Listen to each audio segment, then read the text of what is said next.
भाजपनं रेमडेसिवीर तयार करणाऱ्या एका कंपनीकडून मोठ्या प्रमाणात निधी घेतला आणि त्यानंतरच त्या कंपनीला रेमडेसिवीर बनवण्याची परवानगी मिळाली।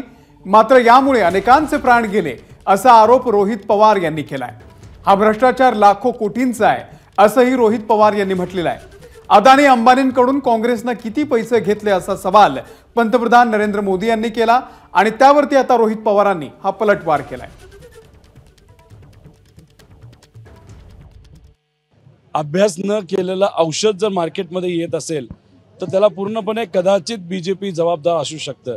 त्यामुळे काँग्रेसने कोणाकडनं पैसा घेतला याच्यापेक्षा मोदी साहेबांनी बीजेपीला सांगितलं पाहिजे त्यांनी कोणाकडनं पैसा घेतला आणि जो काही तिथं 16,000 कोटीचा भ्रष्टाचार झालेला आहे तो फक्त 16,000 कोटीचा नसून 16,000 कोटी दिल्यानंतर जे काही कंपन्या होत्या त्यांना जे कॉन्ट्रॅक्ट मिळाले ते सर्व कॉन्ट्रॅक्टचा जर आकडेवारी बघितली तर लाखो कोटींचा भ्रष्टाचार हा बीजेपीकडनं झालाय असं आपल्याला म्हणावं लागेल। एबीपी माझा, उघडा डोळे बघा नीट।